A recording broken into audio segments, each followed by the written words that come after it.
Chapter 9. Reproduction in Plants. All the living beings depend on plants for food, directly or indirectly.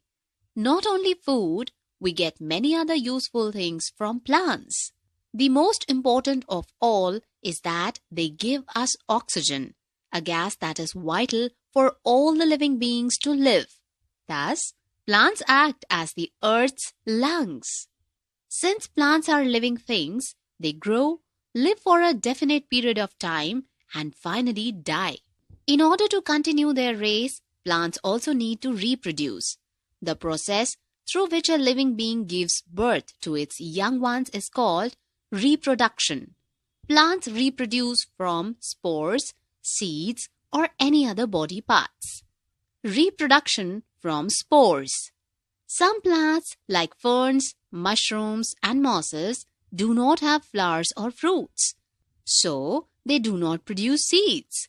Instead, they have spores, which are tiny seed-like structures usually present on the undersurface of the leaves. The spores fall to the ground and grow into little discs. These discs later grow into new plants. Plants that do not produce flowers are called non-flowering plants. Reproduction from seeds. Most of the plants produce flowers. Flowers develop into fruits which contain seeds inside them.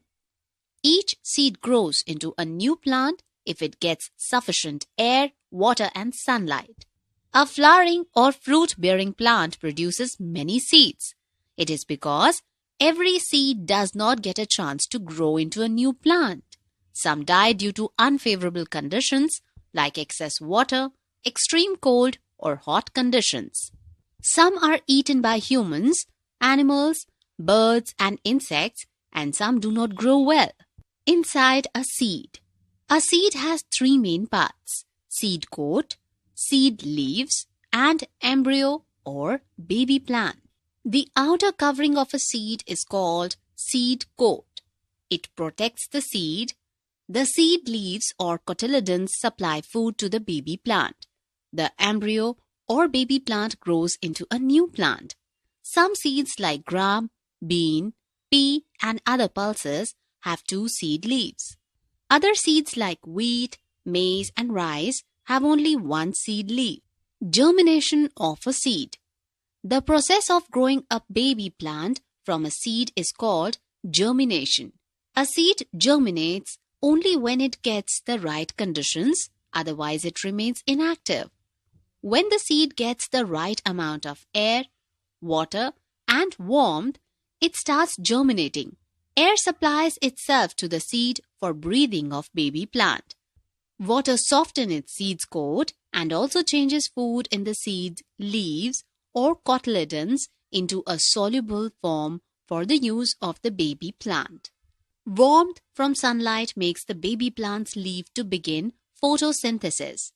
The first part that appears from the seed is root, which soon bears root hair. The next is shoot, which grows up towards the light. It becomes green and starts to make food on its own. It also develops into a sapling. The young plant is now called seedling. In a few days, it grows into a new plant. The mature plant produces flowers. The flowers develop into fruits, which have seeds. The seeds that get the right conditions grow into new plants. Thus, the cycle repeats itself. Reproduction from body parts of parent plant. Besides growing from seeds, some plants also grow from other parts such as roots, stems, and leaves of the parent plant. The growing of new plants from any part of the parent plant other than seed is called vegetative propagation. Let us learn about some plants that reproduce through vegetative propagation. Roots. Plants such as sweet potato, beetroot, carrot, and dahlia grow from the swollen roots of the parent plants. The root of sweet potato is called a tuber. It grows into a new plant. Stems. In potato and ginger, new plants can grow from the underground stems of the parent plants. The stem of potato is called a tuber and that of ginger is called a rhizome. Tuber and rhizome are underground stems. They have tiny buds or eyes on them. Any part of a potato with eyes can grow into a new plant. The stems of onion and chrysanthemum are called bulbs. They are also underground stems. When planted in soil, these bulbs grow into new plants.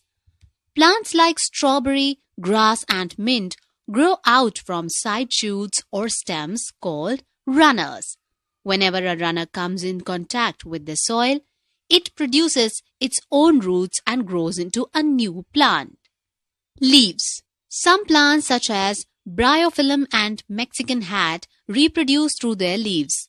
The leaves of these plants have many small buds all along their edges.